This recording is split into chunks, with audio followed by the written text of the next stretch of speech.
Well, good evening, everybody. It's great to be back on a full episode this evening, and I hope that everybody's had a great work week so far. With the Republican state convention being just a few months away, this is what we're going to be covering probably for the next few episodes. Some people have decided to step up to the plate and challenge incumbent Drew McKissick, who is, for those of you that don't know, he is the state chairman for the South Carolina Republican Party. One of those challengers is Barbara Arthur. We're going to be interviewing her this evening, and she's going to share with us some of her strategies for once she is elected chairman and her future for the party going forward. So thank you again for all tuning in tonight.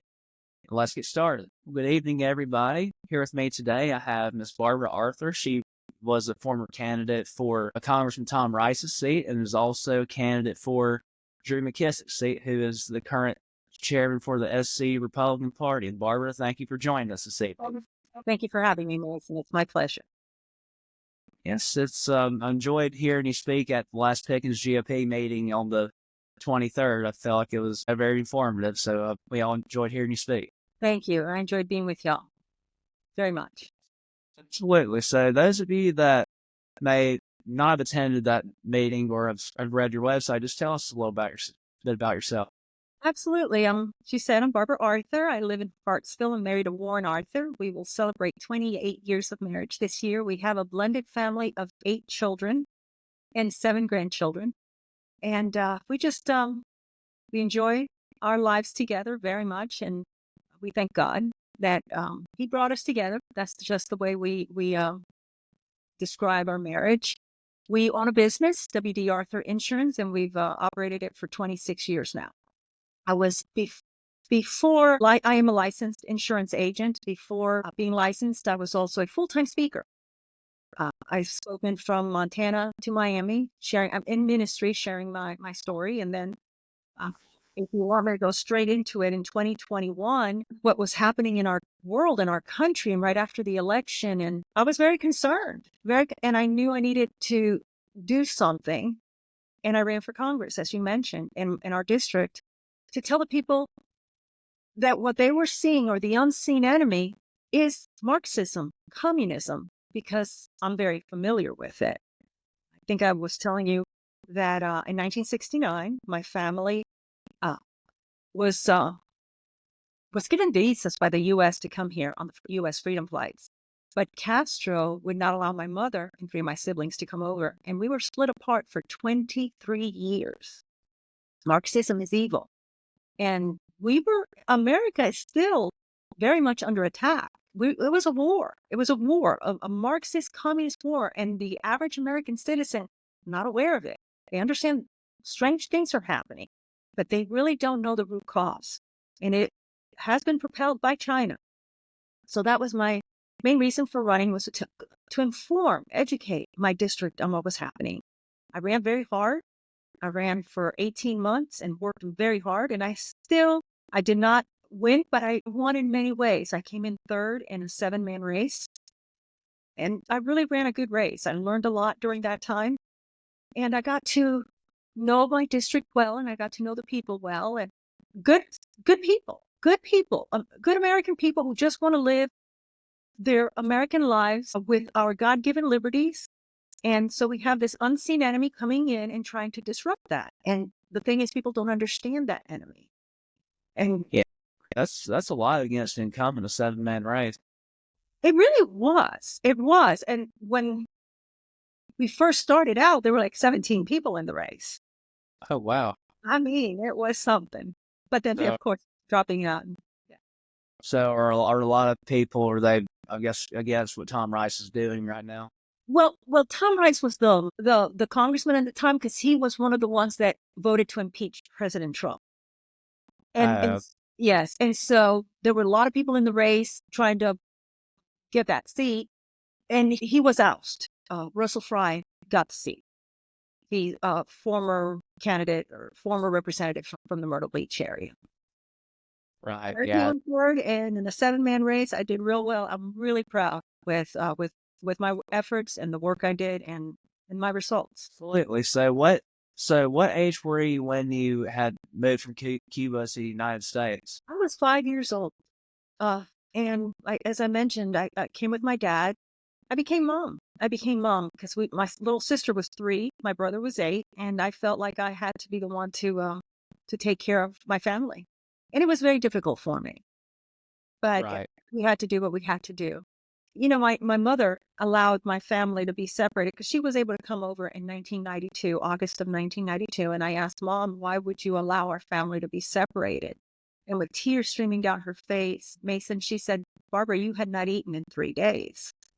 And, so when I'm seeing what's going on in our world and how these companies are buying up our farms to put on solar panels and how many chicken farms have been destroyed. And just not Trump's press secretary said that the administration, Biden's administration, made farmers kill millions of chickens. And so that's why we're seeing this rise in eggs. It's because of that. And just in Europe farms that have been forced to close. I'm very, very, very concerned with what's happening because we don't see all the effects of that right now, but it will catch up to us. And I'm very concerned with that. Right. Yeah. And, I asked my dad, I'm sorry, Mason, you were going to say? I was just going to say, I know that you're fairly young when you moved from Cuba. Do your parents have stories of what it was like living in a communist country? Oh, absolutely. I remember quite a bit when I was a teenager, I asked my dad, I said, Dad, why would you allow our family to be separated? And he said to me, exasperated, he said, because I didn't want you indoctrinated. And so when we see what's going on here in our country with our kids being indoctrinated and whatnot, I'm not just a little concerned about that. And I want to make a difference. I want to inform the American citizen about what's really the agenda and what's going on behind that. But my dad did tell me some stories when my dad applied in 66 to leave the island. In 65, the U.S. issued the freedom flights. In 66, my dad applied. Immediately, the ration booklets were taken away from us. The government issued ration booklets, and my dad was sent to a labor camp where he had to work for 3 years until we received the visas in 1969. But during the time that he was gone working in the labor camps, he'd come home every so often. And I remember one particular time that Dad was over visiting with us, that my mom woke us up in the middle of the night and because she wanted us to eat. We hadn't eaten all day. And as I walk out of the bedroom, I see my dad in front of the table with a black bag. And he took that bag, gave it a couple shakes, and canned foods fell on the table. And I cried out in my excitement, look, food. And both my parents were at me, hush, girl. The neighbors will hear you. And they were referring to the CDR's Committee for the Defense of the Revolution. Today, our FBI is behaving very much that way. And it is so sad when we have our FBI targeting real peaceful protesters like abortion clinic protesters, moms and grandmas and fathers of 11 kids who have the FBI come and raid their homes in full riot gear. And impersonating parents who dare to speak up against the wokeness in their schools at school board meetings. These things were very strange for these things to happen here in America. And I'm very concerned about that. Wow, and it's amazing. The things that are going on in Cuba, it's happening right here in the United States. It's supposed to be a democratic nation. I'm appalled and floored at the same time. But the problem is the American citizen is not educated on Marxist tactics. The American citizen needs to be trained. And that is one of the things that I will do as state chair of the South Carolina Republican Party. And most people don't think it's important. They say, oh, you think communism? It nearly destroyed our country. Yes. It nearly destroyed our country. Do you not think that is important? Absolutely. Absolutely. There needs to be training, and I am going to head that. I'm going to do that. Since my election in 22, I have been traveling the state and to speaking engagements, informing and training people on Marxism and communist tactics and the state of China in our country. What is going on and what they're doing. So I don't want to go too much into that because I could just take a lot of time on that. And I wanted to talk about why I'm running for the chair of the South Carolina Republican Party. That sounds great. So yeah, so what is the reason why you're running? And also, if you are elected, what do you hope to accomplish in the 2 years when you're elected? Thank you, Mason. Yeah, I'm running because I'm very concerned with the direction our party has taken. I don't like to say it this way, but I'm going to say it this way. We can all agree that Marxism has infiltrated every aspect of our American life, right? From the DOJ to the local school board. What makes us think it has not infiltrated the Republican Party also? It has. And a lot of people don't see it. I see it. The chaos that's taking place at our conventions, the division between the people, these are not normal things. I mean, yes, and we've always had differences of opinions and whatnot, but there's a lawlessness that has plagued our party that just wasn't there. There was some sort of honor and respect.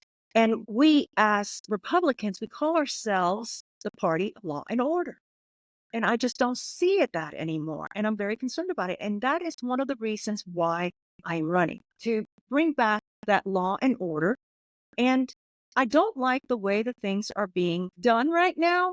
Really, the people in the local precinct county levels are kept in the dark about the power they have in electing their officials. They're kept in the dark, and that is wrong. They need to be educated. They need to be trained. And the way I like to describe it is that on day one, there will be a transfer of power from the establishment back to the people. And we're going to train the people to vet their candidates and to elect candidates that accurately represent their values so that we can restore trust in our elected officials again. So that'll be number one for me. That is extremely important. And as I had spoken about, training Republicans on the tactics of Marxism, extremely important. As a Republican Party, we must be trained so that we are not caught off guard like we were and not really understanding what's going on. I want us to know exactly what's going on. We need to be trained to put an end to that. And our children, grandchildren, nieces, nephews, neighbors, we need to train. And I believe that's extremely important. We have to have a new direction in the Republican Party. And I'm going to bring that new direction. It's important. So if you are elected, do you feel like you're going to be able to help unify the South Carolina Republican Party? Because as you know, last election, I mean, it was pretty much 50-50 or close to it with Drew McKissick and Jeff Davis. Yeah. And I understand that. I want to give people a different choice. I don't trust either one. Right. I don't trust either one. I'm not okay with either one. And if someone is willing to get rid of one corrupt person for another corrupt person, I'm not. Because that is the problem that we have in America and our party and right here in South Carolina. I'm not willing to do that. We need to bring back law and order in our system and in our party. The rules matter. The violation of the rules and of the state law, and is causing a lot of division. That is the division that we're seeing, and we need to put an end to that. It is. And one thing that stood out to me, I didn't really feel like it was fair, is when they elect the temporary president to conduct the meeting. I mean, I feel like they should do a card count. I feel like they rush through it and try to get the person they want in there without. Yeah, totally. The shenanigans is just too great.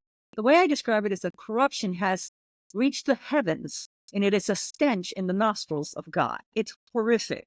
And we need to put an end to that if we are going to save the Republican Party, because it's being destroyed from within. It's awful. We're doing it to ourselves. So that's what makes me question, isn't that a communist tactic? What's going on? Something's going on. We are eating ourselves up, and I want to put an end to that. Well, that's great. Yeah, because that's one thing I don't like about the Republican Party is there's just a lot of constant bickering. And that's one thing Trump had said about the Democratic Party is regardless of how far left or moderate they are, they're able to come to some sort of compromise and be able to work together. Right. And we need to get back on track of doing things right and abide by the rules. That's why they're there in the state law. That's why we have them. As long as we do what we're supposed to do and we're doing it right, I think it'll be smoother than it has been, because it's been really rocky. And that's an understatement. Yeah. So do you have any other opponents besides the incumbent that you know of running for state chair? I know that Jeff Davis is running, and I believe there's someone else. I'm not going to say because I haven't heard from them myself. I've only heard from Jeff Davis myself, but there are a few other people that I have heard. Is Zoe Warren, do you think Zoe Warren is going to try to run again? I have not heard that. I haven't heard that at all. He's a good man. He's a good man. I think so. I've met him on the campaign trail when I was running. I met him. He's a good man. Yeah. He ran too for lieutenant governor, right? Yes, I met him on the campaign trail. White. Yes, he's also a good man. I met Harrison. I like them both. Very nice people. Well, that's good. Yeah, some people have been nasty too, and they feel like he was paid off or something so Jeff wouldn't win. That's just what I've heard anyway. Oh, I have not heard that. I've not heard that at all. I'm just, like I said before, I'm not in agreement with Mr. Jeff Davis, and I'm not in agreement with Mr. Drew McKissick. I'm giving the people a different choice. And it's important to give the people a choice. Absolutely right. And so the precinct where you reside in, are you currently going through reorg in March as well as taking? Start in March, yes. And of course, it's completely contrary to the rules because the rule says that the county committee, executive committee, get together to choose the date. That's Rule 4. It's never followed. The officers pick whatever date they want, contrary to the rules. And that's going to stop because the people don't know. I have educated people on it, but they do what the party officials do, whatever they want. And that's wrong. Why have rules if you're going to just not follow them? That's what brings about that chaos that we experience at the state convention. And I honestly thought there was going to be a fight in there. It got pretty bad. It's been bad like that for years now. And we need to do something different. I agree 100%. Well, while we have you on the air right now, is there anything else you'd like to share with your constituents and the viewers here tonight? Thank you for that, Mason. Yes, I'm going to work hard to bring order back to our party. And I believe that honor is still what people want. And we should have that even among politicians. We should have honor and respect. And because we're Christians, that does not make us doormats. And, on the issue of that, we're supposed to be the party also that upholds biblical principles. And we have just not been doing that. And I believe it's important to do so. And I'm going to work hard for that. That's great. And that's one thing I wanted to mention too is I noticed that the state of Florida, it's not a swing state anymore. There are a lot of Cuban Americans that reside there, and I'm guessing they're afraid too that the left or the woke, they're trying to bring socialist communist ideologies to our country. Absolutely. They've experienced it. People who have lived through it understand it. Unfortunately, though, I am surprised that many times they're still Democrats. And I don't understand that. For me, my party, I've been a Republican all my life. My party it was just totally different than the Democrat.